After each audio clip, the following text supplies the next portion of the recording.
Welcome to all of you. My name is Adam Jones. I'm a professor of political science and international relations at UBC Okanagan.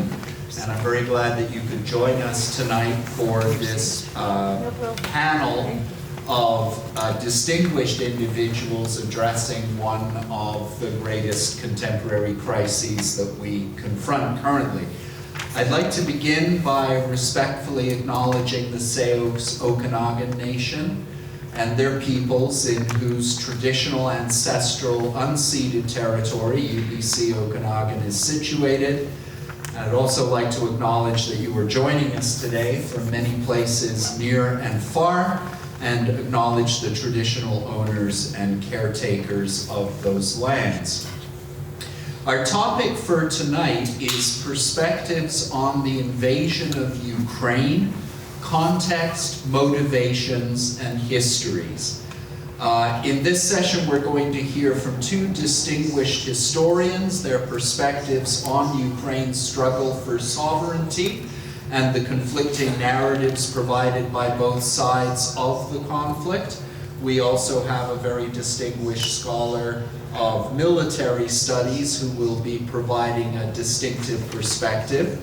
Our first speaker will be Norman M. Naimark of Stanford University. He is Robert and Florence MacDonald Professor of East European Studies at Stanford. He's the author of a number of very well-known books, including the work Stalin's Genocides, plural, which I have cited often in my own work.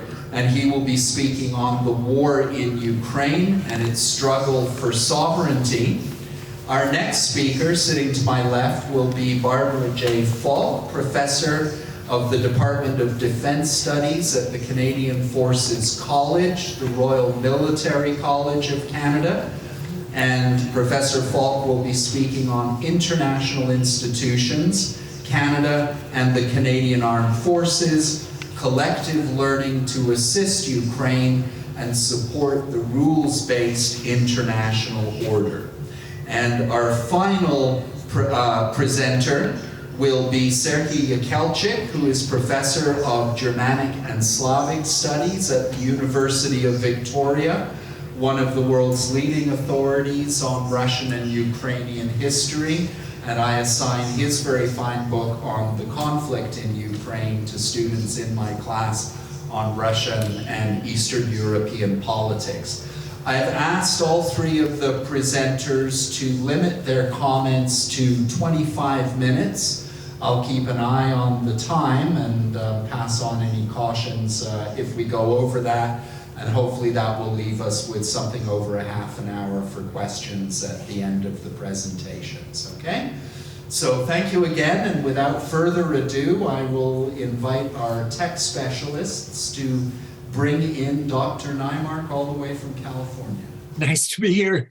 Nice to see you all, at least some of you are now from your backs. But it's good to be on this panel, especially with people whose books I've read and have not had a chance to meet. So that's pretty exciting. And yeah, so it's my time, and it's about 25 minutes I gather. So let's get going. It may even be less than that. So I'm going to talk about sovereignty and the pursuit of sovereignty as part of the goals of Ukraine, and in the context of the pursuit of sovereignty by European nations as a whole. So what is this awful war in Ukraine about? Well, for the invaders and the occupiers, Putin and the Russians, there are many factors at work at the same time. First of all, there's the dream of recreating the historical core of the Russian Empire and of Soviet power, which was Russia together with Ukraine. Secondly, there's the fear of successful Ukrainian democracy, healthy economic developments, Ukraine joining the European Union, which Putin believes, and I think he may be correct about this, would undermine his autocratic power in Russia. Third, there are perceived threats of NATO and American influence on Ukrainian soil, seen as injurious to Russia's geostrategic position in Europe and in Eurasia. Fourth, and this is one that's hard to describe, but there's a kind of strange neurosis of insult, I would call it. In other words, the Russians perceive that the Ukrainians have dealt them a fierce insult that derives from the desire of Ukrainians to live in their own independent state over which they have and can exert popular sovereignty. So Russians see this as kind of that Ukrainians throwing dirt in their face for all those many centuries of taking care of Ukrainians as they think they have done. There are many more reasons, but finally, I think there's the need, after the miserable failure of the initial assault on Kyiv in February and March, to show that they're militarily powerful, capable, and need to be respected. And I think that's that's a difficult one for them. I mean, they've taken a hard blow from the Ukrainians, and they feel they need to somehow rectify it. For the defenders, the Ukrainians, the war is easier to explain, obviously. It's about their very existence as a sovereign state, and given the genocidal attacks by the Russians, even as a people. In other words, there's a two-pronged threat, one to the state and one to the people themselves as a nation. So I talked about threats to Ukrainians as a people earlier today. Now I want to explain this issue of sovereignty.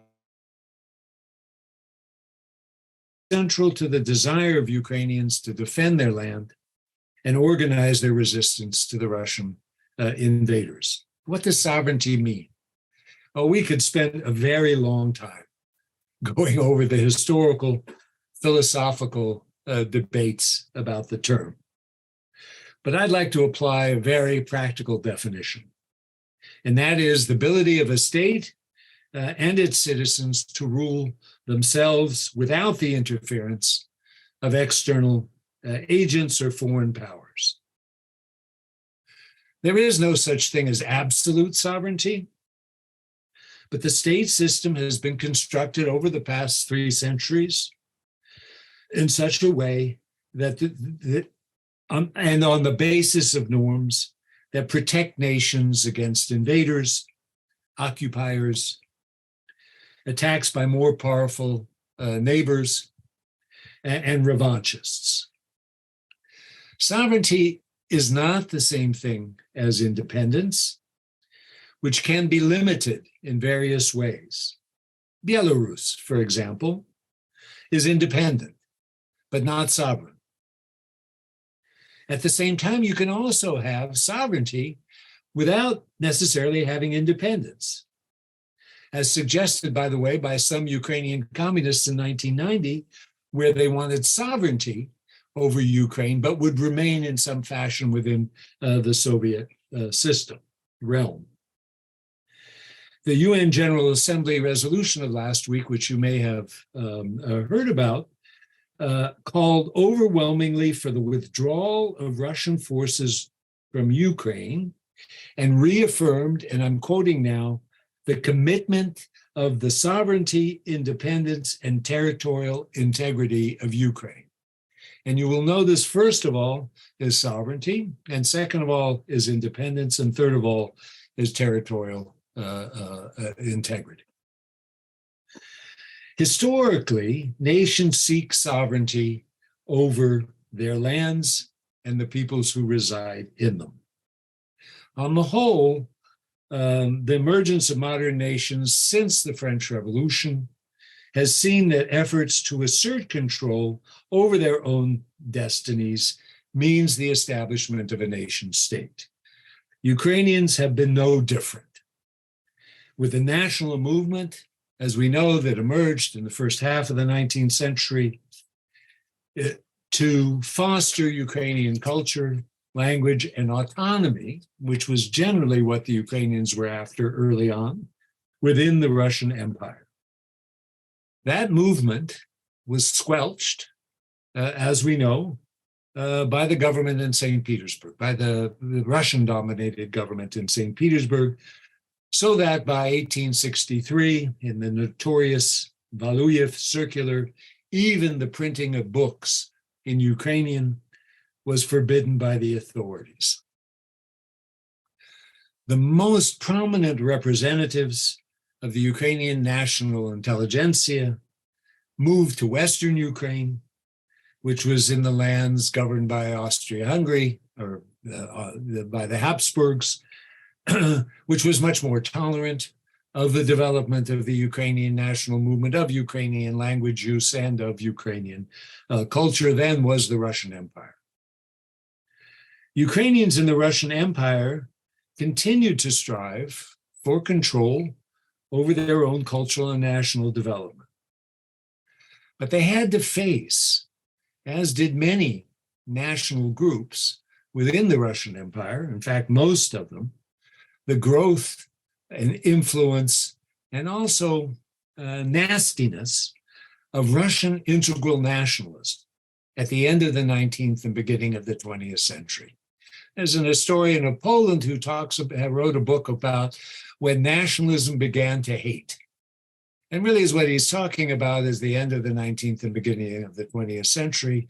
And similarly, Russian nationalism, you know, as unpleasant as it was for Ukrainians in the first half of the 19th century, became even more unpleasant at the end of the 19th and beginning of the 20th century, where Russians, you know, really started to look at Ukrainians, at Estonians, at Latvians, as Jews, as others, as hateful objects, opposed to Russian dominance.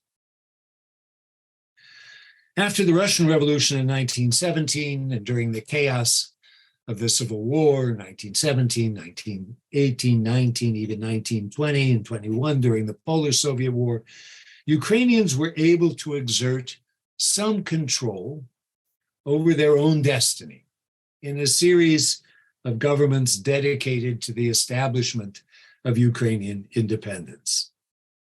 After all, other new nations of Eastern Europe, including the establishment of the Second Republic of Poland, with a large Ukrainian population in the East, emerged from the horrors of World War I and the Versailles settlement.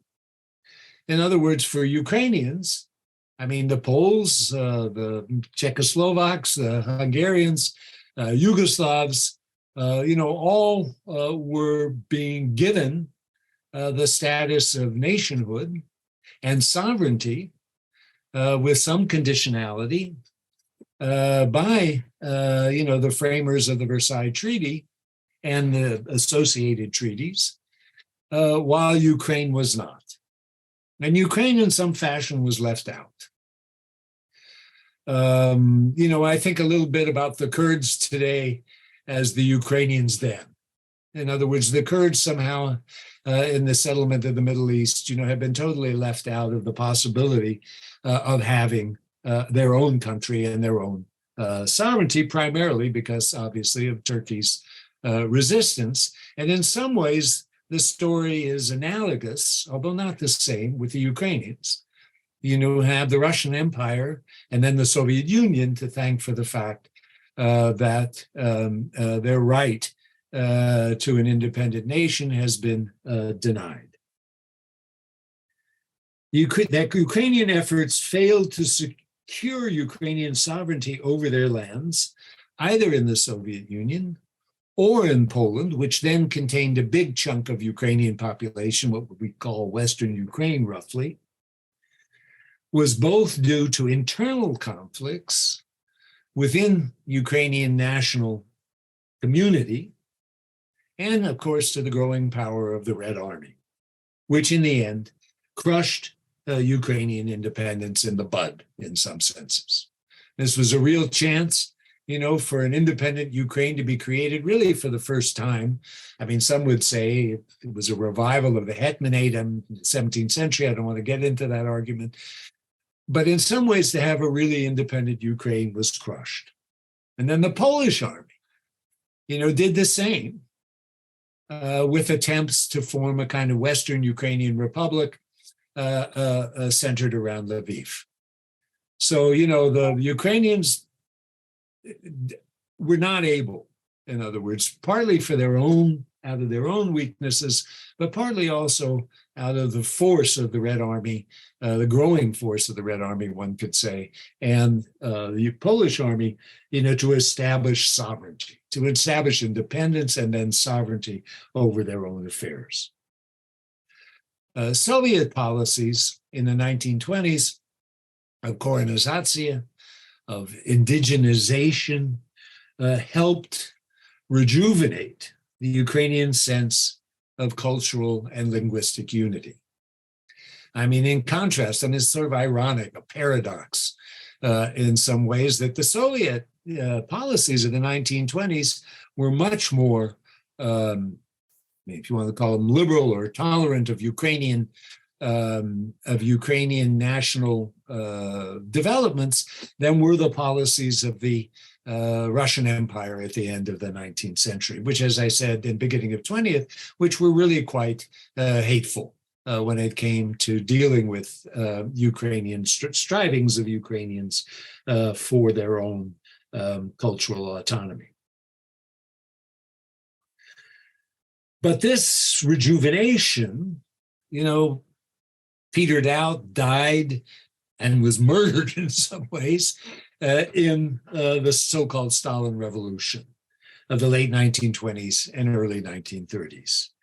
This nipped in the bud, again, Ukrainian attempts to achieve political autonomy, in part through this genocidal attack, which I talked about this afternoon, on the Ukrainian people, which centered on the Holodomor, the hunger famine of 32-33. What happened was essentially, the Ukrainian people, the Ukrainian intelligentsia, the Ukrainian peasantry was attacked in an outright attack, I think, by Moscow to undermine its ability to in any way exert influence over its own destiny. And that meant, an end really to possibilities of independence, autonomy, independence, and certainly sovereignty. World War II, as we know, saw some Ukrainian attempts to achieve sovereignty over their own land by allying with Nazi Germany in its war against the Soviet Union. But it quickly became clear that the Nazis had no intention whatsoever of helping the Ukrainians achieve independence and form an independent, Ukrainian republic or country in any way. And the insurgent nationalist Ukrainian armed forces ended up fighting both the Nazis and the Soviets, as we know. And the latter case into the early 1950s, the sort of tenacity of the Ukrainian nationalists, desperately wanting not to be under Soviet overlordship, was really quite extraordinary. And of course, we know too that the American intelligence was involved in all of this, and hopeful, that the Ukrainians would be able to undermine the Soviet Union after the war. Meanwhile, Western Ukraine itself was violently reabsorbed into the Soviet Union in 1945.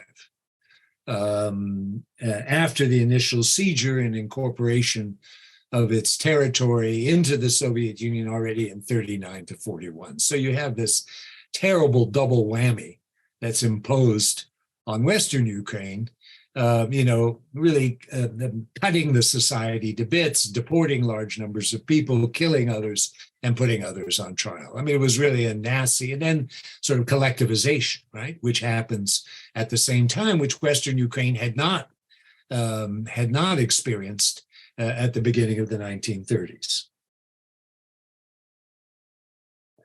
Still, hopes for Ukrainian independence and sovereignty were not eliminated by the Soviet takeover. We know that. Part of it was that Poland, we also had the situation that Poland, Hungary, Czechoslovakia, other East European countries were also dominated by Soviet armies and institutions after 1945. And I would argue that a lot of the developments in Ukraine were related a little bit to what was happening over their borders in Poland and in Hungary and Romania and Czechoslovakia. In other words, Stalin had carved out, as you probably know, the Carpatho-Ukraine to absorb into Soviet Ukraine, and in doing so, created a common border between all four of these countries and Ukraine. And that was important then, to Ukraine following the events in Eastern Europe. Initially, that didn't mean very much because Eastern Europe was Stalinized, in the period roughly 47, 48 until 1950, 51, 52. And that Stalinization didn't mean very much to Ukrainians, except that they were, what's the right word? They were trapped, in other words, between Stalinist enterprises, and they themselves then were Stalinized as well. But for the Eastern European countries that had been independent in the interwar period, and for Ukraine, which had not, the fact that they were all subjected, either during the war, to German occupation or to the rule of collaborators or combinations of both, intensified their desires for sovereignty. In other words, West Europeans were able to achieve sovereignty after the war, and did so in quite remarkable ways, by the way. I've studied some of this in my most recent book, and this has to do with participating in elections and political parties in developing ways to insist on their sovereignty vis-a-vis external forces. Well, within Eastern Europe, you have that same desire for sovereignty. It's only crushed, right, by the Soviets and by their representatives in these countries. And Ukraine, has a very similar model. They want out from underneath, especially in Western Ukraine, but they want out from underneath the Soviet Union, in part because during the war, they had hoped for some kind of independence and sovereignty and were not able to achieve that. But what happens in all of these places is the immediate needs of rebuilding, was paramount throughout the region. And communists promised a quick resolution of the shortage of housing, the lack of basic goods and foodstuffs, and the reconstruction of industry. And so that sort of took primacy then over the political movement for independence. In some ways, the communists delivered, but dreams of real independence continued to undermine Moscow's rule in the region. Ukrainians watched attentively as Moscow crushed the Hungarian Revolution of 1956, and especially as Soviet armies invaded neighboring Czechoslovakia in 1968. The Ukrainian leadership at that point, interestingly, was a more nationalist leadership, one that was looking for more Ukrainian autonomy within the Ukrainian Republic vis-a-vis Moscow. But at the same time, they were terrified of what was going on in Czechoslovakia. And Pyotr Shelest, who at that time was the first secretary of the Communist Party of Ukraine, was one of the voices who was insisting on the invasion of Czechoslovakia. Still, both Shelest and his successor, Volodymyr Shcherbitsky, were ready to inch forward in developing Ukrainian presence within the Soviet Union. In other words, forwarding the Ukrainian interests in the Soviet Union while fostering also Ukrainian culture. So you see a kind of prehistory, in other words, of what comes later. In 1989, the East European countries, one after another, bolstered by Gorbachev's promises of non-intervention, left the Soviet bloc. They pulled out, right? Like a house of cards. They shut their communist parties, embarked on a long and sometimes difficult path of joining NATO and the European Union. Ukraine took the extraordinary step in December of 1991 of proclaiming its own independence within the former borders of the Ukrainian Soviet Republic. In a historic referendum, an amazing referendum of December 1st, 1991, residents of Ukraine voted for independence and chose Leonid Kravchuk, the chairman of the Republic's Supreme Soviet, as president.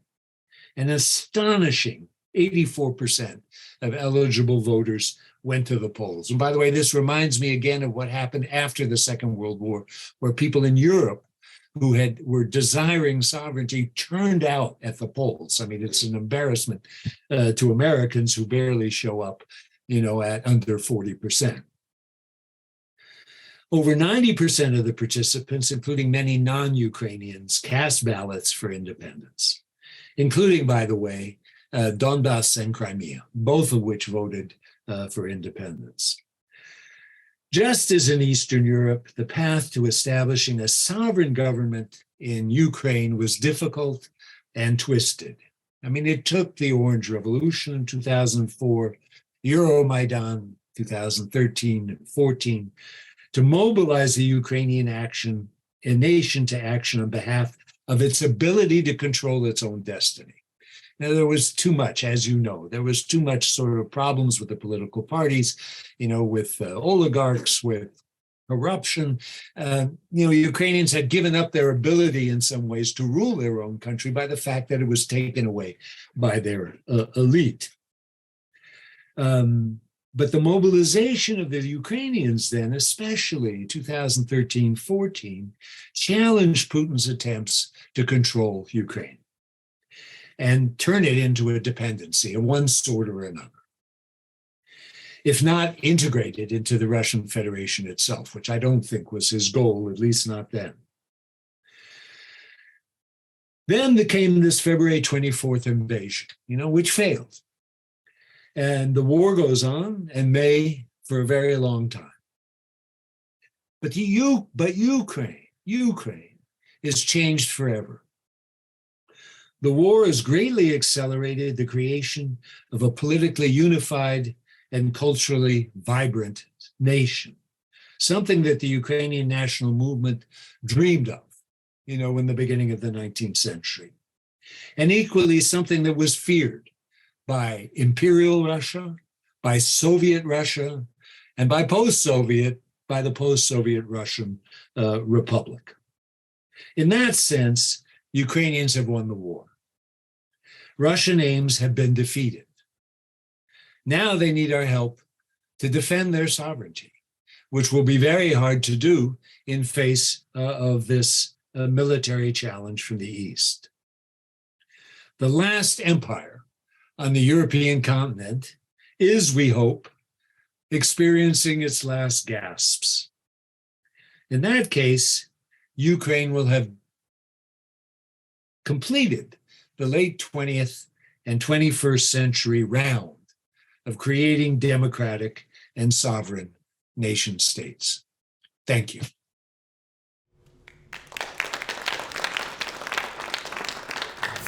Great. Thank you, Professor Nymark. I've long been a fan of your work, and thank you to the organizers of the Gale Symposium, which I've been really happy to be here. And believe it or not, I'm getting reverb too. Yeah, he's going to fix it. I'm going to get fixed. Okay.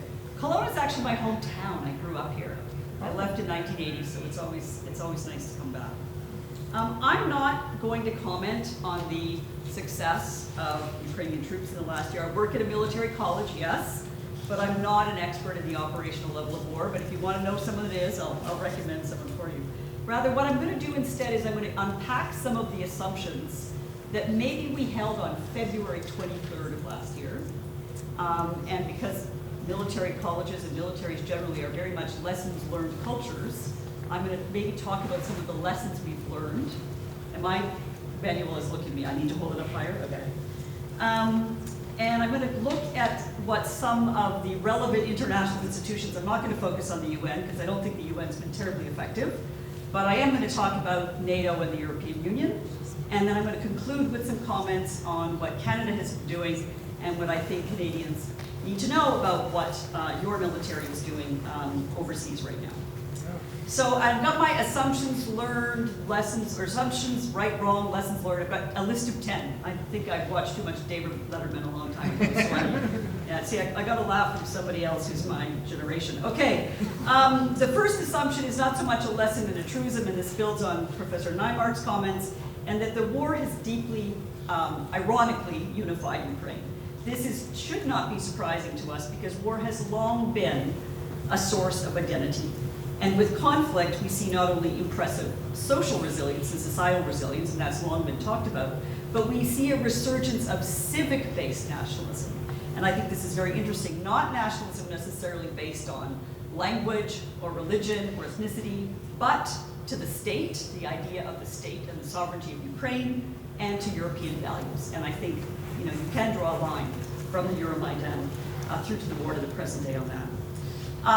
The second point, another lesson learned, especially in the era, I would say, of area studies in the academy and broad-based comparative political science, where I come from, is the focus is often on things like underlying structures, like the deep matter upon which political change happens, or perhaps on historical legacies. For example, Professor Neimark has talked a lot today about Soviet and post-Soviet legacies. But I think there's another part to this that we really need to pay attention to, and this is an important lesson we've learned, and that is that leadership matters profoundly, okay? And it matters profoundly in certain kinds of what I would call ramped up politics. Revolution being one, war being another. The Zelensky effect is real, and to say he has risen to the occasion, I think, is a gross understatement. He has not only galvanized Ukrainians with resolve, but with effective communication, both verbal and nonverbal. The moment when he said he needed ammunition and not a ride, the world sat up and paid attention. And I think the world has been paying attention ever since. Leadership, I would say, is always and often most effective when it is based on consent and legitimacy, and Zelensky has both. Putin, on the other hand, has manufactured consent and legitimacy to some degree. Yet, as in other authoritarian contexts, this depends on state efficacy. It depends on, government working properly, the public sector working properly, pensions being paid, schools functioning, the economy running, and so on. That can be a time-limited, tricky thing. Also, generally, autocracies, when it comes to legitimacy, they have a bit of a built-in succession problem, right? Who's going to succeed once the autocrat is no more? Third assumption. One of the assumptions we made, and part of this was a bit of political bluster, I think, on the part of Western governments, that somehow this great package of sanctions and this great unified response that we put together was somehow going to lead to the immediate collapse of Putin's regime. That, of course, is incorrect. Putin's resilience, whether we like it or not, is real, despite the sanctions, despite massive immigration, Russian young brain drain, lack of battlefield success, high casualties, he is still firmly entrenched in power. And while there is some dissent, it is far from widespread, and the costs are very, very high, as the imprisonment of Alexei Navalny currently attests. However, we should not assume that just because Putin has been resilient thus far, that resilience will be ongoing. There's disorganization within the Russian forces, a lack of unified command, given rogue and private actors such as the Wagner Group, and a great deal of corruption. On the other hand, and I'm going to do a lot of this on the one hand, on the other, so this is what you get to do with a scholar. You get to look at every side of the issue, and then debate with yourself, which I do all the time. Russia is huge, so there's a lot to waste. Any reckoning, I think, will likely happen later.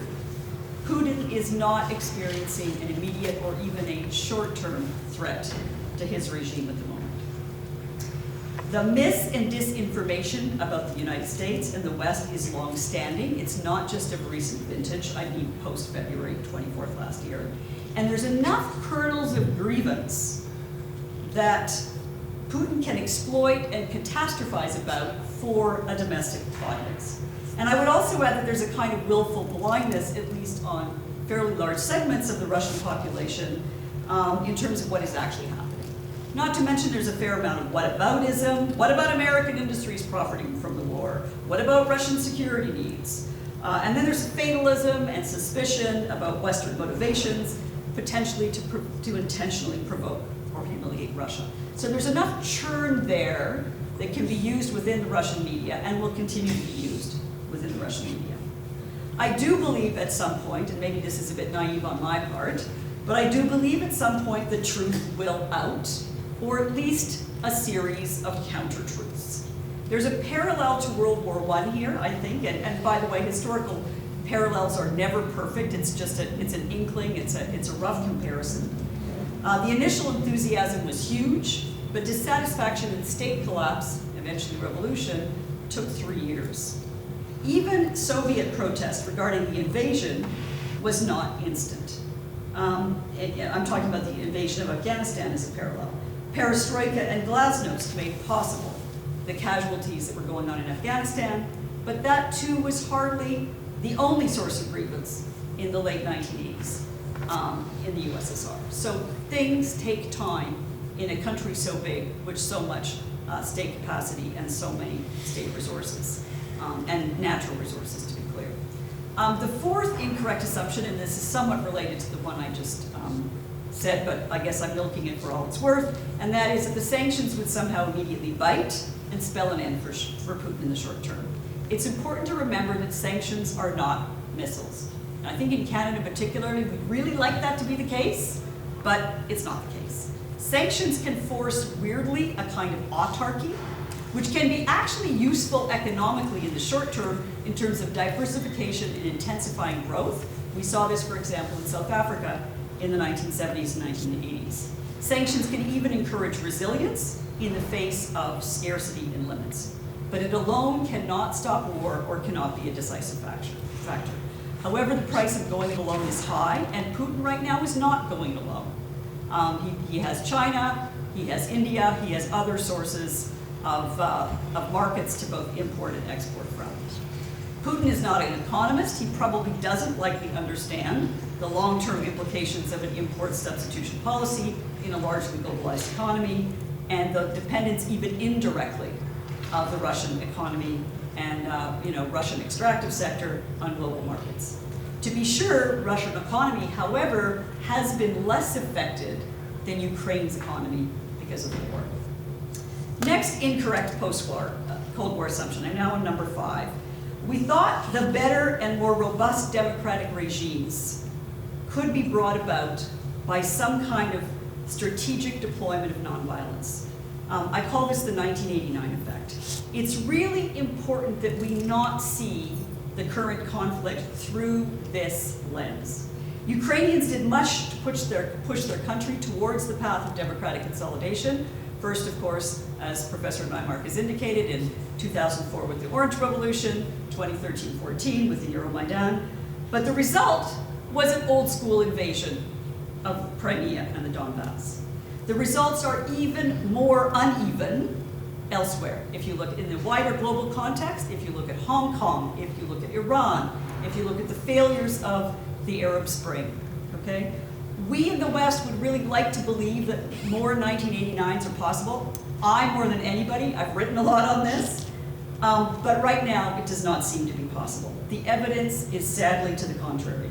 Instead, we see authoritarian crackdown. So the authoritarians have been learning too. We've been thinking that this, we can have a more pacific way of moving states towards a democratic universe, but in the fact, what we're seeing instead is more violent and more intensive autocratic crackdown. War is the only option, to quote German Foreign Minister Annalena Baerbock from this year's Munich Security Conference. And I'm going to quote from her directly, and she stated, "If the Russians stop fighting, this is the end of war. If Ukrainians stop fighting, this is the end of Ukraine." And by the way, she's much more hawkish than the current German Chancellor, Olaf Scholz. The next assumption, Putin's assumption, so now I'm getting into the incorrectness of some of the Russian assumptions, about a likely weak response from the EU and the US was wrong. European unity is relatively strong now, but is in everything with respect to the European Union, especially in European Union. It's always a delicate balance, and it takes massive and continued effort. However, and this is more on the positive side, I would say what was unthinkable yesterday is now not only possible, but also probable. And I've just got a few examples on the EU side, and then I'm going to quickly move to NATO. First of all, we've seen a massive extension of the benefits of being part of the EU already to Ukrainian citizens. The EU has opened its doors to literally millions of fleeing Ukrainians, providing a legal pathway in which to live, work, and go to school. Effectively, this means that the education, the labor, the health, and the residence benefits of living in the EU have already been extended to Ukrainians. So in one meaningful sense, Ukraine is already quite a bit closer in some ways in the European Union. The EU has also managed to agree on 10, not 6, not 8, but 10 packages of sanctions. Notwithstanding what I just said about sanctions not being missiles, they're still part of the response. Okay, now to put this in a Canadian context, European states have more sovereignty than Canadian premiers. Can you imagine the 10 Canadian premiers agreeing on 10 sets of anything in 1 year? Okay, that's how, seriously, that's how impressive this is. Overall, European states, mostly through the EU, have managed to pledge or contribute more than $50 billion US. But here's some unthinkable things that we wouldn't have thought possible a year ago. Germany has largely cut energy ties with Russia, and who would have believed that in the process, in the space of 1 year, energy consumption in Germany would be down 20%. Now, this is a difficult situation politically for Germany right now, and I think it's often hard for people outside of Europe to understand that. And I'm going to paraphrase a quote that I read in, I think, a foreign policy article by Marcy Shore, who I think is actually one of Professor Neimark's former students. And she basically said rather glibly, but I think accurately, that Germany has effectively gotten over its past, but it needs to get over its present. Not just in terms of changing policy, but in fact to think about its identity. Germany, and post-war Germany in particular, has built itself as a civilian power, a Pacific nation out of necessity, and that was obviously essential given the World War II experience. But it's also difficult for Germany now because of the Russian rhetoric about Nazism. So it's a very tricky position for Germany to be in. The population is very split, and it's going to be very important and interesting to watch what happens in Germany. There remains within the EU long-standing concerns, and this is long predates the Russian invasion, about the whole question of burden sharing for continental security between the European Union and NATO. Okay, that is ongoing. It will continue to be ongoing. There was a big strategic compass, a policy document that came out last March. Effectively, it was full of all kinds of platitudes about, partnering and sharing and all kinds of stuff. It was a bit of an abject failure. To be fair, it wasn't developed in response to the Ukraine. It was developed before that. But certainly something needs to be done in a more robust manner from the European side in terms of policy and commitments to continental security. There are more than enough security tasks to go around in terms of both the NATO and the EU being involved. It should not be considered one versus the other. Emmanuel Macron, for a very long time, and France more generally, has been arguing for some kind of strategic autonomy, which would see a little bit of movement away from the United States and away from NATO.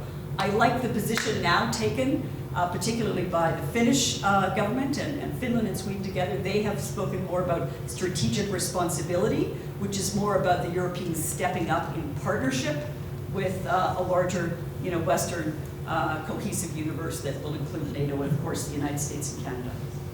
Finally, on the question of Ukraine, or eventually being part of the European Union, it's actually now, I think, impossible to imagine that in any kind of post-war or stalemate that this will not happen. Ukraine has already been granted candidate status, and integration has already begun with wartime assistance, and of course, as I said earlier, opening doors to Ukrainians. To back away from this now would be tantamount to trying to make an egg out of an omelet. It's not going to happen. The EU will demand greater transparency, accountability. There will be more assistance provided. They're demanding reforms in the judicial system, addressing corruption. There will be conditionality, and it will be probably even stiffer than what the Big Bang Eastern European enlargement was demanded of countries in 2000 and early 2004 and 7, I think, were the two Big Bang enlargements. But it will happen. It's hard to imagine that it wouldn't. Finally, I think the European Union itself will change, and not just because of the war and not just because of Ukraine eventually being admitted. Effectively, the security center of gravity, and to some degree the political center of gravity of the EU, is already moving east, and I think it's somewhat hastened by the fact that the UK is now out. This has been seismic, probably in a way Canadians cannot fully appreciate, especially given that the European Union is effectively founded as a peace project. Economics was the means to make it happen, but it was founded as a peace project. So this is not only an identity issue for Germany, it's also an identity issue for the EU. The seventh assumption that I want to talk about is Putin's assumption regarding NATO intervention. The thinking was, or we're guessing the thinking was, that after there was relatively little response from the West, given the invasion of Georgia in 2008 and 2014 seizure of the Crimea and the invasion of the Donbass, that NATO would grumble a bit and there'd be a few sanctions and that would be the end of the story. NATO, in fact, has not shrunk and has not shirked from its security mission. In fact, it's rather the opposite. It is revitalized with a commitment to what has always been NATO's core mission, which is, of course, the defense of Europe. Indeed, Finland and Sweden are now poised to join the alliance, and while Turkey will continue to put up some resistance, I think in the end Turkey will probably be bought off, and Finland and Sweden will be part of the alliance. I would suggest, and because if it's NATO, you always have to talk about caveats, so I'm going to suggest some caveats with respect to NATO specifically. I don't think we should be naive about the goals of NATO, and I'm going to be really blunt here. Number one goal is to prevent nuclear escalation. Number two goal is to preserve NATO unity. Number three goal is to assist Ukraine. Okay, in the hallways of NATO, those are the three big goals, okay? American capability is the backbone of NATO. European unity is the backbone politically. So one more important militarily, the other more important politically. As is always the case with the United States, or always the case with NATO, much depends upon the United States. About 1/3 of both of the American political parties right now voice concern about engaging longer-term military assistance or sustaining military assistance and financial aid to Ukraine. That is deeply troubling. It harkens back to sort of, nativist, isolationist traditions in the United States. It's also a real and to some degree rational response to two very unsuccessful wars in Iraq and Afghanistan, through which a lot of American blood and treasure was spent, and it makes the American population nervous about sustainment in a longer term. They worry about forever wars and unwinnable wars. Any future American administration that does not fully support NATO with respect to Ukraine, unfortunately does not yield the result that some Americans might want it to yield, which is an increase of European burden sharing and an increasing stepping up of European states to take responsibility for continental security.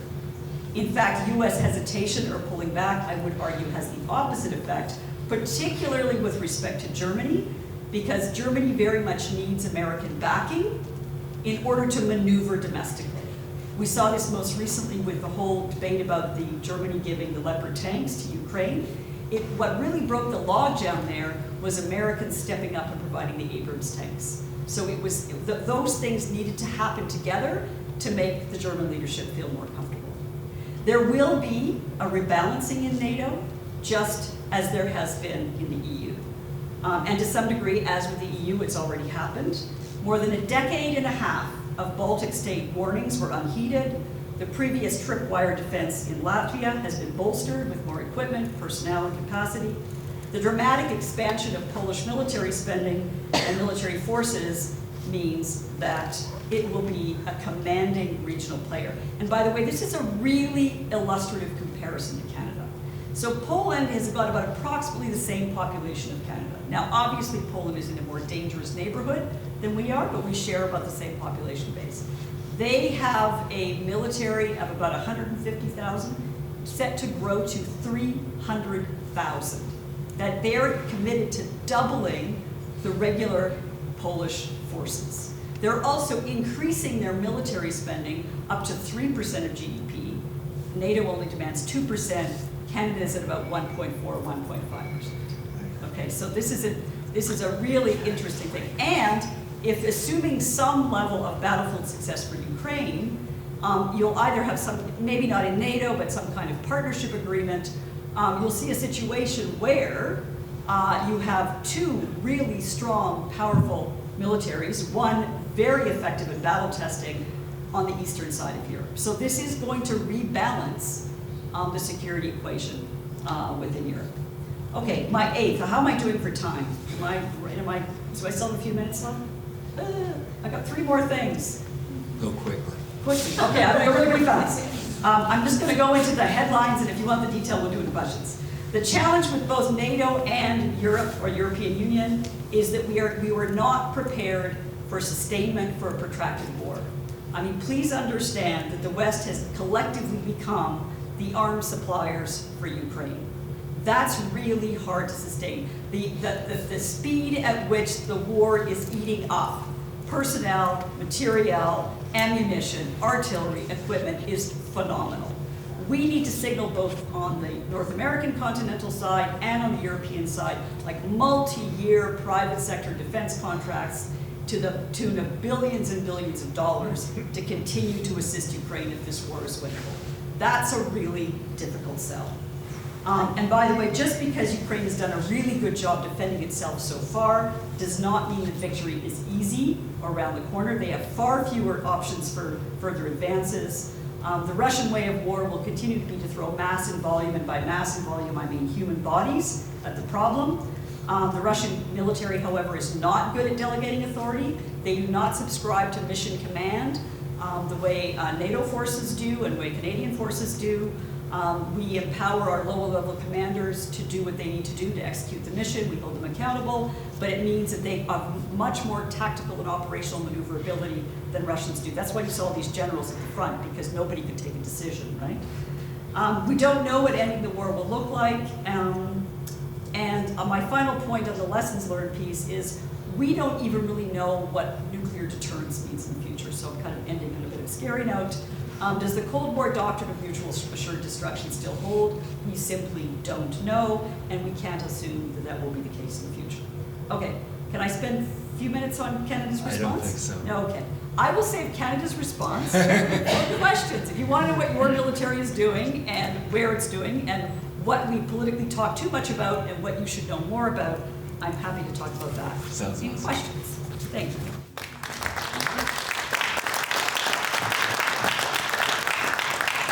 Thank you, Dr. Falk, and Dr. Yekelchyk will be our final speaker. Okay, so I wanted to start with a fairly simple point. When President Putin published an essay about the historical unity of Russians and Ukrainians in the summer of 2021, lots of us in the profession read it as an indication of political and military developments to come. But it would perhaps be helpful to actually look at what was in that essay and examine it on the same terms. So the overarching framework there was that Ukraine and Russia are forever the same people and the state, and yet it is constantly the West which is trying to separate them by somehow influencing Ukraine. And so it goes on through the centuries, given more and more examples of that, in which, of course, the agency then belongs to the West, but not really to Ukraine. But we can also take his assumption and try to turn it around by saying that, well, perhaps there is some truth to it, in that Ukraine has always been a place through which Western influences entered Russia. And I can give you a few interesting examples if you want, but then, an advance warning, I will then become arguing against my previous position. So I start with the point that history is all important, and it is really the war about history. So you see, in 1240, the Mongols took Kiev, the Ukrainian capital now, the capital of the Rus state back then. They also destroyed other big cities and took over the principalities of what was then known as Rus. The center of that state is now in central Ukraine. So there are various ways of approaching a past trauma like that. In Ukraine, it is actually seen as indeed a tragedy. We know the exact date when Kyiv was taken, December 6, 1240. People are meeting to mark anniversaries, to mourn those who died. Archaeologists are still discovering skeletons because a major fire started right away. Plenty of such finds. It's actually a very touching page of history, and it's definitely not about imperial greatness. On the other hand, in the narratives of Russian history, it is in fact the beginning of imperial greatness, because the Mongol invasion actually created this political space, or so some Russian political theorists would like to believe, which united enormous prairies of Europe and Asia in the same political organism which Russia was then destined to inherit from the Mongol Empire. And it did. And thus then, the Mongol invasion becomes a moment which opens up Russia for a kind of glorious future. Isn't it interesting, right? How the historians of the 20th century and political thinkers indicate to us in a subtle way about how the political preferences of today influence our attitude to basically the same event in the past. Well, here's another example. The mid-17th century, Russia and Ukraine met to negotiate with each other. The Ukrainian Cossacks would like to leave the Polish-Lithuanian Commonwealth and receive military protection from the Muscovite Tsar. The Russian envoys arrive in Ukraine. Everything is prepared for the signing of the treaty. By the way, the text is still missing. We can't find it. But there's a tiny disagreement. It is understood back then, of course, that there would be an oath of allegiance taken by Ukrainians to the Russian Tsar. But turns out the Ukrainian negotiators expect that the ambassadors of the Tsar would at the same time take an oath of allegiance to observe the rights and freedoms of the Ukrainian Cossacks. The Russian negotiators are shocked. They actually say, and that's about the only way to translate it into English, that His Majesty is a despotic ruler, and he never promises anything to his subjects. Well, then there is a moment of tense negotiations, and then of course the Cossacks still go ahead with that oath, and that's one of those historical what-ifs. But it sort of indicates already that they come from the background, in the Ukrainian case, of the Polish-Lithuanian Commonwealth, of the understanding that there is a kind of social contract between the ruler and the ruled. And that understanding is going to clash with the political ideas back then, and our interpretations of that moment is actually going to differ in Ukrainian and Russian history. Then, in the late 19th century, the great Russian composer Pyotr Ilyich Tchaikovsky, who also had some Ukrainian background as well in the family, was very fond of visiting Kyiv. He would normally go to the church on Sunday for liturgy. On one of the visits, he dropped by an old monastery in the commercial neighborhood of Kyiv with a very long history. And then he stormed out in indignation because he said, and he actually wrote in his denunciation, which he sent to the governing bishop, that the music was not Russian at all, that the music was actually Italian. And that was true, because it was written by a Ukrainian composer who studied in Italy in the 18th century. Thing is, what was in fact so shocking for Tchaikovsky, that apparently the public was showing up to hear the church choir to perform this beautiful, exquisite 18th century Italianate thing, which was totally accepted as part of Ukrainian heritage. But he insisted that the bishop immediately eliminates this practice. So you see where it's heading already? There are kind of things that need to be eliminated, things that are strange, things that are suspect, really. And well, if we march into the 20th century, already in the late 19th, there is a notion of the very existence of the Ukrainian nation is in fact a kind of a Western intrigue. And it needs to be stopped by banning publications in Ukrainian, which is exactly what the Russian Empire does. But of course, the moment the empire does it, it actually only recognizes that the potential, that Ukraine is potentially the place from which trouble could come to the Russian Empire as such. In fact, the Ukrainian and Polish influence in the 19th century is perhaps the greatest challenge for the Russian Empire, and not what most textbooks would have you believe, not the wars with the Ottoman Empire, but precisely the challenge of nationalism emanating from the western parts of the Russian Empire, from the Polish lands and Ukrainian lands in particular. They already then become under the special observation of Tsarist police. And then I guess I have only one step left here in order to finish my historical argument and then turn around and, destroy it. Well, you see, if this is the way it has been going, then perhaps there is something else which is Western and which influences Ukraine and threatens Russia via Ukrainian mediation. That thing could actually be democracy. Democracy is actually a Western thing. And this is the very clearly expressed point of view of the Russian government today. In fact, in Russia, you wouldn't even talk about democracy in general, but only about the so-called sovereign democracy. It's at first quite difficult to understand what sovereign democracy is until you hear that Russia is actually building a sovereign internet, which means totally separated from the one in the world and fully controlled by Mr. Putin. That's what sovereign means.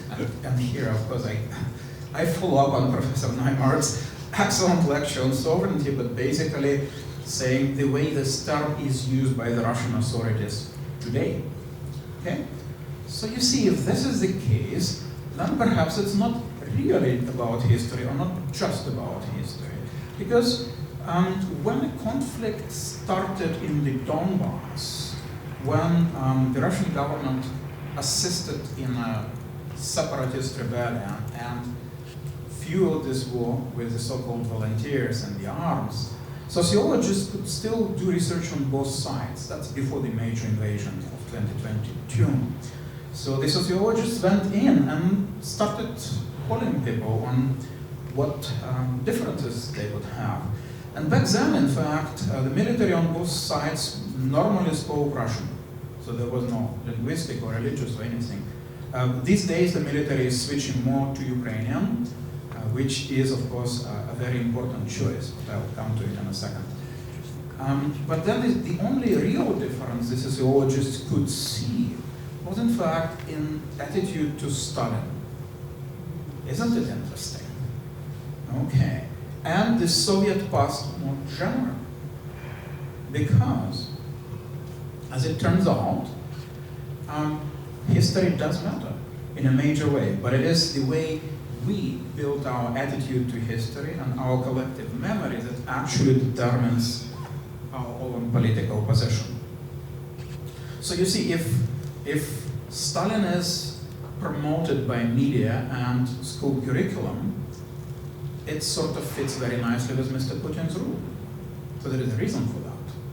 If, however, in the Ukrainian case, the central historical event of the 20th century is in fact the genocidal famine of 1932-33, then it puts the Soviet Union in a very different light. And next generations of Ukrainian school kids would, of course, never think of idolizing Stalin because he was a bloodthirsty tyrant. Whereas, of course, in Russia, the case is that even when the Stalinist terror is condemned, it never is condemned as Stalinist terror. So when, at the opening of the monument to the victims of the terror, President Putin gave a speech which lasted approximately half an hour. He didn't mention Stalin's name even once. So somebody was conducting a terror. And also it was 100th anniversary of the Russian Revolution. So essentially, implicitly, it was in fact it was blamed on the Bolsheviks in general, rather than Stalin in particular, because Stalin needs to be protected as a major figure in the Russian historical pantheon, interestingly enough. And then, of course, you see in those television programs and shows selecting the greatest Russian, the last time it was run in Russia, a very interesting result then was announced that Stalin and the last Tsar, Nicholas II, came very close to each other at the very top of this particular poll. And of course, that's a very idiosyncratic, they are really strange bedfellows. They will probably strangle each other if you put them in the same room. The Tsar was in a much better physical shape. My money would be on the Tsar, all right? But when people of such completely opposite political profiles end up being leaders of the national poll, it basically tells us something about the nature of the state and kind of memory this nature of the state nurtures. It is not the Bolshevism, but Stalin's construction of a great power, a nuclear power which has shown to the West that it needs to be respected. This is what really, truly attracts, what is attractive about Stalin. And about Nicholas, I think the Russian public is completely misled. It really needs to do some reading about Nicholas II, because I think he's being imagined as like the last representative of this wonderful great empire. He's also a saint, by the way, in the Russian church. But he was really the most inept ruler the Russian Empire ever had. Right? So he's not a good example there, but he was the last one. And therefore, he is okay, so let's see. In this case, if our choices of the past and our interpretations of the past are influenced by our political positions now, but our political positions now are also somehow flowing from the influences in the past, we then end up in a kind of catch-22 situation, don't we? You see, well, then turns out that what is Ukrainian influence and Western influence in Russia today? In 2011 and 2012, large rallies of protest took place in major Russian cities, Moscow, St. Petersburg, and a few others, against the continued rule of Mr. Putin and the fraud committed in municipal elections, and basically about electoral fraud writ large. So, when Mr. Putin and his colleagues saw considerable numbers of people gathering on the square, they had this terrible deja vu effect because they have already seen it in Ukraine in 2004-2005. So for them then, that was either the Ukrainian example or the Western influence through Ukraine. And therefore, it needed to be crushed in Russia. But of course, it also explained why Ukraine also needed to be crushed, because Russia is connected to this very same influence. So you see, if democracy and civil society are something coming from Ukraine, but ultimately emanating from the West, then this is the part which needs to be destroyed by Mr. Putin, both in historical narratives and in the actual present. And so that's what he did. He had this wonderful riot police, enormous numbers, very well paid. They were unleashed on the protesters.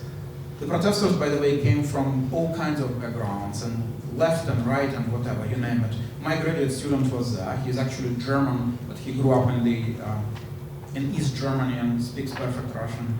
So he usually flashed his German passport only at the point when he was already in the police van, and the policeman grabbed the batons to beat up those in the police van. that point he would produce his German passport. So okay, so if then, if Ukraine traditionally represented a connection to the West, and that connection is fundamentally bad, then it sort of fits, really, that Mr. Putin sees democracy as a Western influence which can penetrate his political regime through Ukraine and through the Ukrainian example. That makes perfect sense to me.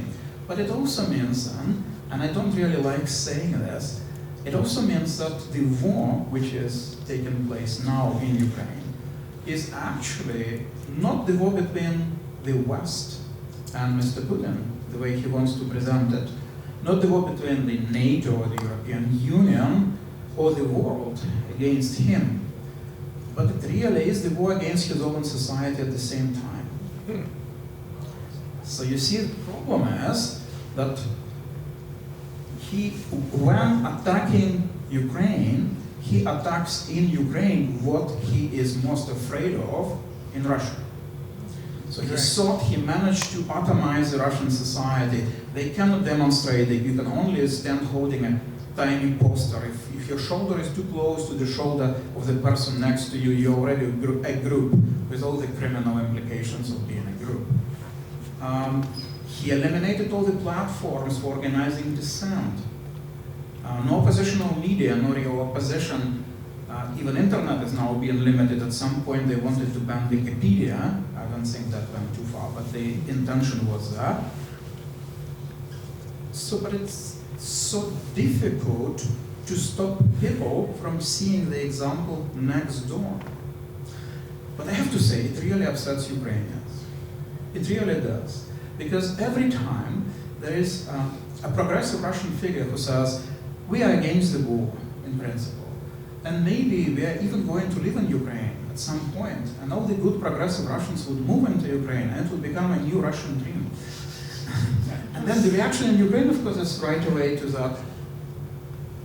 Why don't you fight your own Tsar? Why do we have to fight against your Tsar on your behalf?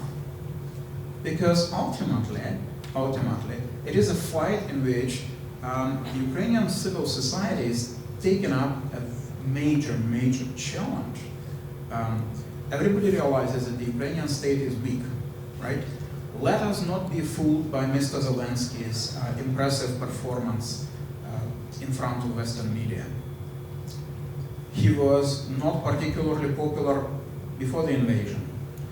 And after the war, he may well suffer the political results of Churchill following World War II. It's not really about Zelensky at all. It is rather about the enormous development of volunteering initiatives and civil society in Ukraine, which makes Ukrainians comfortable with whatever kind of government they have because they know they can influence it. The most recent revolution, and this is part of argument that has nothing to do with history. The most recent revolution actually started with a Facebook post in 2013 by an Afghani refugee, a journalist by the name Mustafa Nayem, who was not an ethnic Ukrainian, didn't even speak Ukrainian at the moment when he started the revolution. And that revolution was completely missed by all the political parties. The sociologists, I have to say, the Ukrainian sociologists are great. They went in straight away, went into this occupied square in the middle of Kyiv, in the midst of a very harsh winter, and started talking to people. Turned out only single digits actually had any affiliation with any political party. So most of them actually showed up on their own volition because they saw themselves as members of that society in which one person can call for action and others would respond, and they would not need a political structure for that. The political parties, in fact, were extremely concerned about the way the revolution was unfolding, because they realized they were losing control over the ground. The people were making decisions themselves. And the enormous spread of volunteering in Ukraine today is yet another proof of that. Nobody, in fact, expected the Ukrainian state to provide for the army or for the people whose houses have been destroyed. It is in fact all spontaneous initiatives, most of them on social media. At my university, we had a Ukrainian writer visit a few years back, and I was really surprised what kind of an audience showed up at his talk. Lots of young people. I haven't seen them before at our Ukrainian events. Turned out he is really, really popular on social media among the youngish audience. So with the start of the war, he thought he would maybe raise money to buy a few trucks for the Ukrainian army. And so he started raising money on the internet to buy trucks, used trucks for the Ukrainian army. And I checked yesterday, he has bought already 120 of them. And he's not an institution. He doesn't really work with any organization. He's just calling people to do things, and people do things. And it's not formalized in any way. And this is exactly what Ukrainian revolution is like, and it's also what Ukrainian army is like. So before you even realize it, you've already done it 120 times over, and you can do more because the people respond. So I guess, here we are. Can we explain this by any alleged Western influences on Ukraine over the centuries? Not necessarily, but I think it's very telling that in selecting the past for Ukraine, Ukraine goes for things that fit together with human rights, that fit together with individual political choices and individual action. The memory of those who fell in the revolution is not remembered by some kind of a single monument with a leader leading the way, like in Soviet times, but by actually having 100 individual portraits with names, dates of birth and death, and the region they're from. And I think it's hugely important because it's a totally new way. It's a response to Soviet memorialization models, a response in which an individual matters, because human rights matter, therefore an individual choice matters. It's not the crowd behind the leader, it is actually a community of individuals making really important political choices and dying for the ideals. And they are remembered this way. So Ukraine is producing something very interesting. It's actually a new culture of volunteering, a new culture of commemoration, a new, how to put it, political culture, a new way of making revolution, a new way of not being afraid of your presidents because you know you can watch over your president and his mistakes will be corrected. And then it also means, you know, you don't really have to have an enormously experienced, staunchly Ukrainian president. You can have a Jewish comedian. Exactly.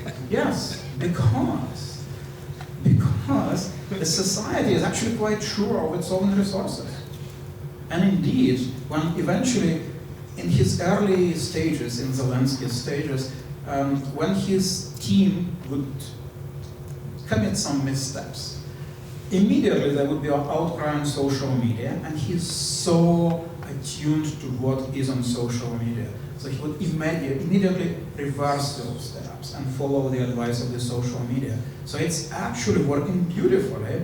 The society, without being formally organized, is somehow united.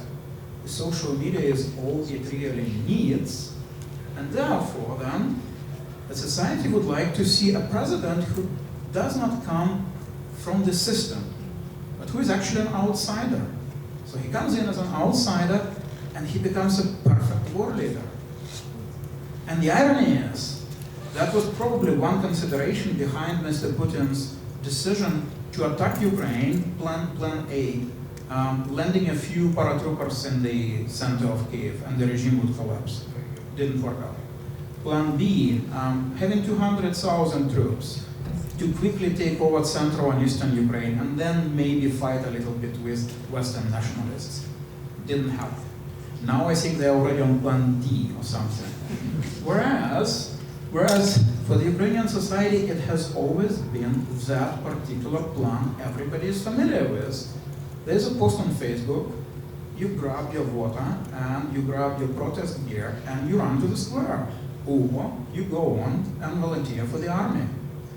And this is really, really good news for Ukrainians, that they are organized this way and they can show an example. There is also bad news for them. The bad news is, because they are this way, they can sustain fighting for many years. Problem is, there is the best who are going to die. And this is actually what is happening. This is what I'm seeing in my Facebook feed. The people who die at the front tend to be like well-known personalities. Like a person who was leading the drive to keep our parks clean. The person who was protesting against illegal development in the city center and things like that. So, and that's really sad, and that's why I guess there is a message, well, two messages for the Russians. First, clean up your historical memory a little bit. It sort of helps. Just have a look at Nicholas II, Stalin, and all those wonderful characters and imperial rulers. Number two, please take care of Mr. Putin. We cannot do it for you. Thank you.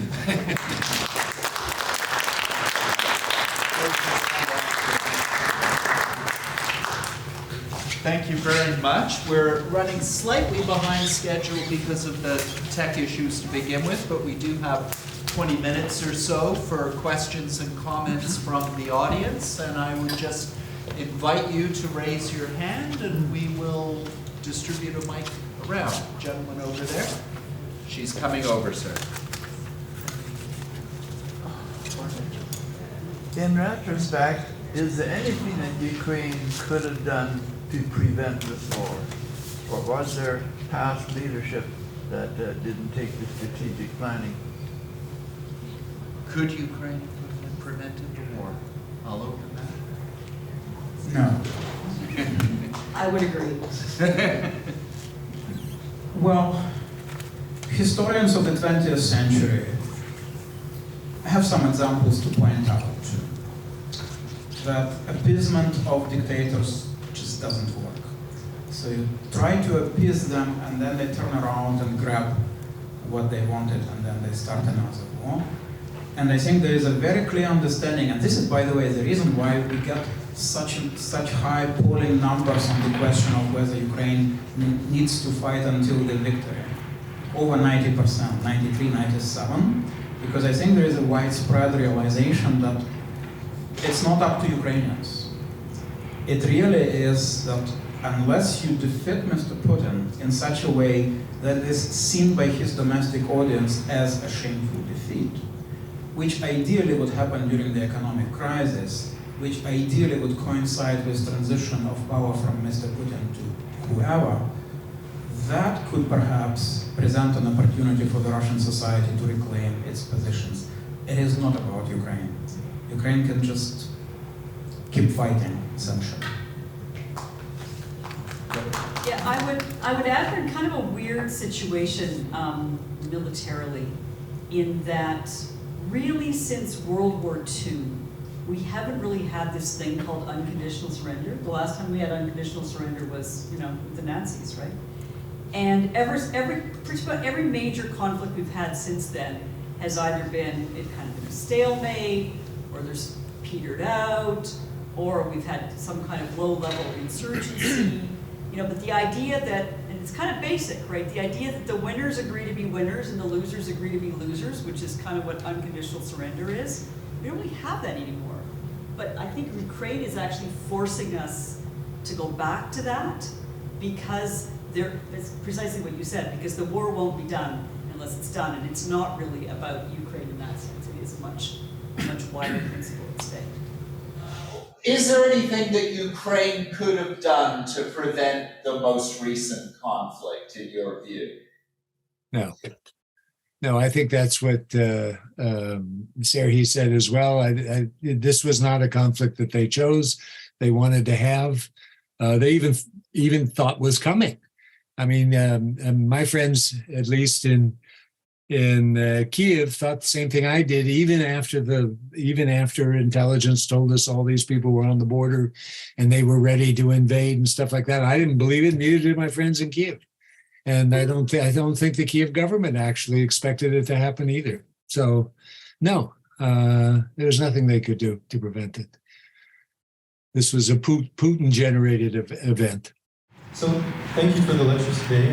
Throughout the lectures, there were these conflicting notions of unity. Ukraine and Western unity is good, and Russia-Ukraine unity is bad. And from this, there's the relationship between assimilation, unity, and nationalism. How do we determine the right unity, assimilation, and nationalism? When is assimilation good and justified, and when is it the opposite? And I think this is especially important considering the role that justified assimilation plays in war and in genocide. Thank you. Wants to take that on? Want me to start? Barbara, sure. Okay. I should say, like Adam, I teach a course in comparative genocide. But because I teach in the military college, I always have to say about, not how to, just so people are clear about that. I'm going to take the nationalism side of the question and unity and nationalism because, you know, I think the point that I tried to make was about civic nationalism, right? So when you're unifying a state around, and it's hard, right? It's actually a harder unifying task to build a state around a set of values or a set of ideas.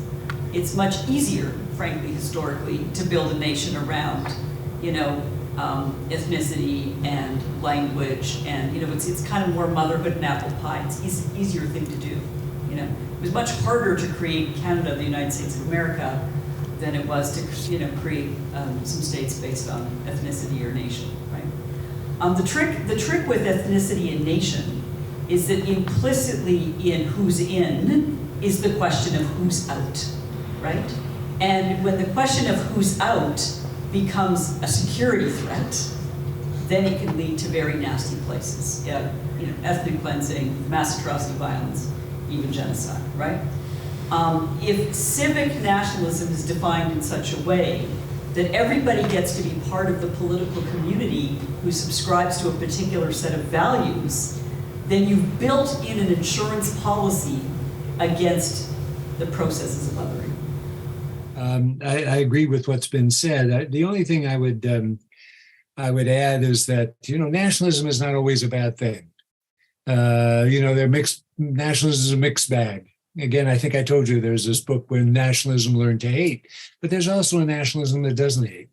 And I think that the Ukrainians have actually done a quite extraordinary job. I mean, if you think about the difficult and hard and bitter history of warfare and conflict and ethnic conflict in Ukraine.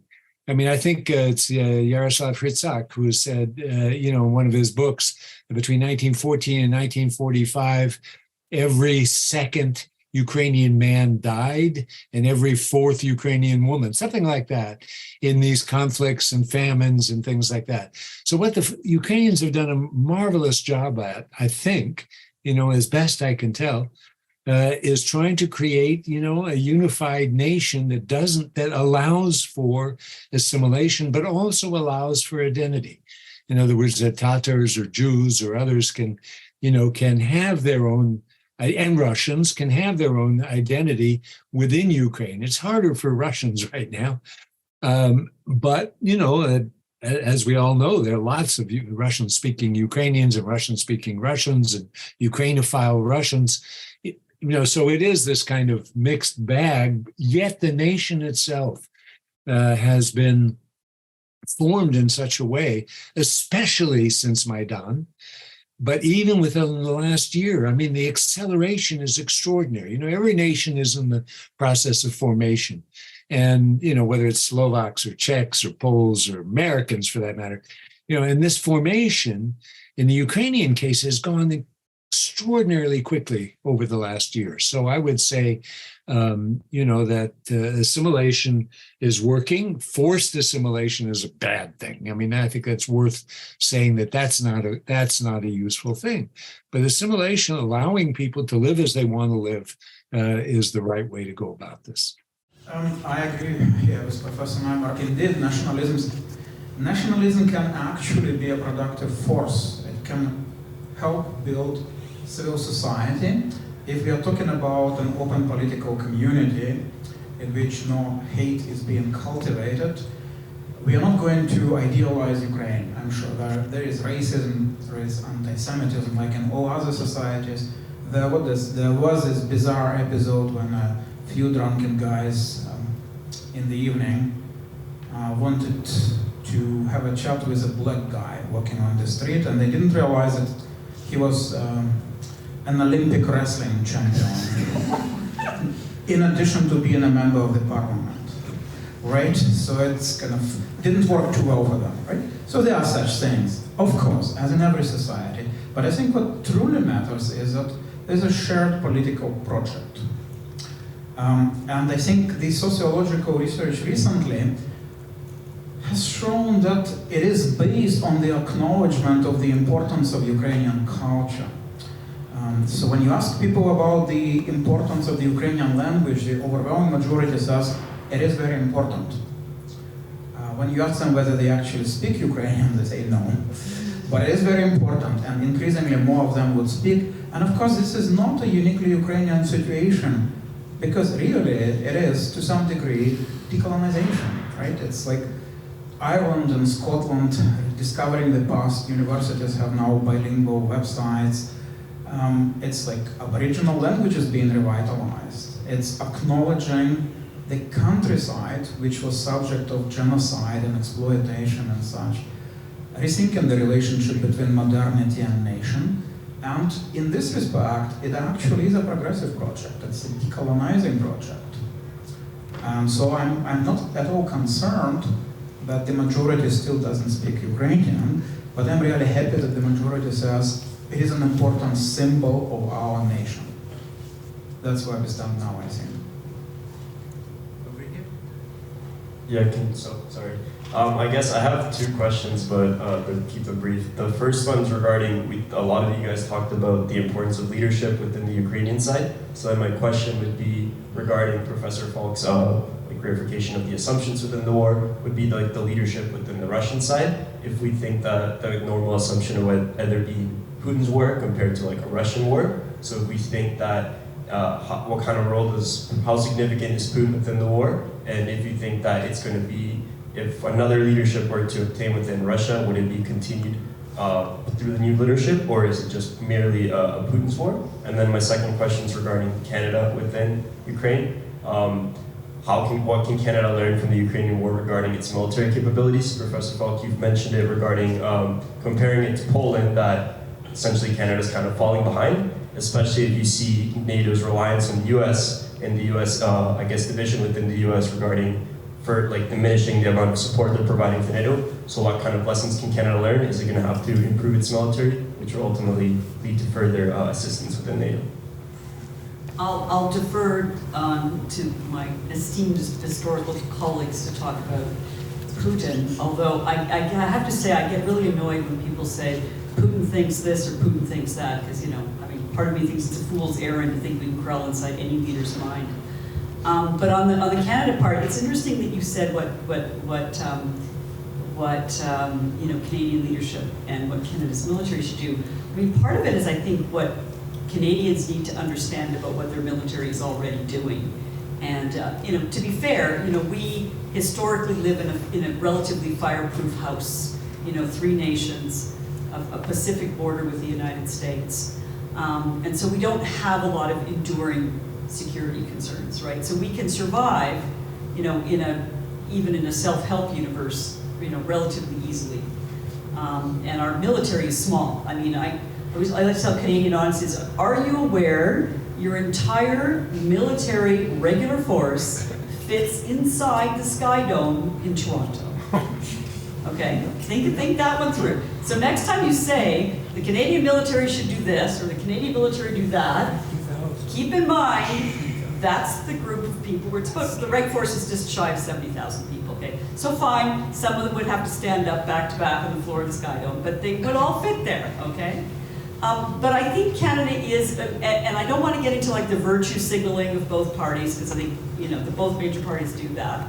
But I would say that Canada punches above our weight in ways in which we don't always fully appreciate. We're involved in 2 big missions right now, overseas. Op Reassurance, which is in military lingo, NATO's enhanced forward presence in Latvia.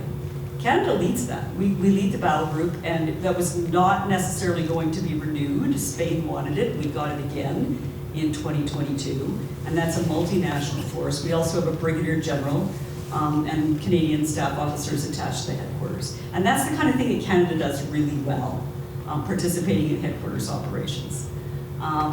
We also, from 2015 onwards, Canadian in Op Unifier in Ukraine and now outside Ukraine, we've been involved in training more than 35,000 Ukrainian troops. I mean, part of the reasons why Ukraine has done relatively well on the battlefield is that there was an awful lot of learning that happened between 2014 and 2022. And the Ukrainian military should have surprised a lot of people in some respects because they were already battle tested and they were already becoming NATO trained and NATO interoperable. So that was, I think really important. It's important to also remember, I think, that in Canada, and this is where kind of civil-military relations goes together, that while we in Canada don't always appreciate what our military is already doing, I think politically, we really benefit from the fact that Ukraine enjoys incredible, I would say, cross-Canadian, multi-partisan support. There is no political party waving the anti-Ukraine banner. In fact, in the next election, I expect you'll see both the Liberals and the Conservatives vying with each other on who's more tough on Russia or China. And some of that will be virtue signaling because it's not like we're a superpower, let's be clear. But that's good. I mean, the only Russian flags I see being waved, I live right in downtown Toronto, right in the belly of the East.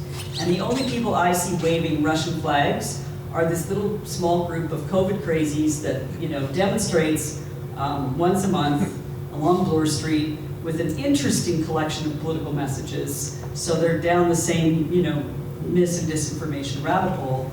But I see Ukrainian flags everywhere, all the time. Hashtag Stand With Ukraine everywhere.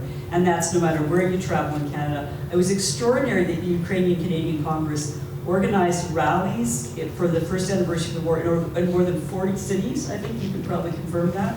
That means we're well outside major population centers in this country. So I think that's quite extraordinary. We have quite a degree of unity on that, which I think is important. It's a really tough question about Putin's war. And in a way, a week ago, maybe 2 weeks ago, I would have answered it differently. But recently, a major opposition leader in Russia, Navalny, who is in prison, issued a statement on the war, which for the first time clearly articulated that the territorial integrity of Ukraine would have to be restored in full with the Crimea, and that Russia would have to pay indemnities and compensations to Ukraine after the end of the war. When such a major figure, no matter whether he is in prison or not, makes a statement like that, I think it's an indication that the Russian opposition is going through a rethinking and testing various scenarios for the future. Before that, for a long time, there was only one person in Russia who would say that Crimea is Ukrainian. That was a journalist, perhaps the most famous journalist also. And she would also add, on top of that, that according to the international law. So it's not like my position is that Ukraine needs to be restored to all these territories need to be restored to Ukraine, but according to the international law, this is what should happen. So Navalny's statement is a sea change and a signal of hope, but it's not Mr. Putin's war only.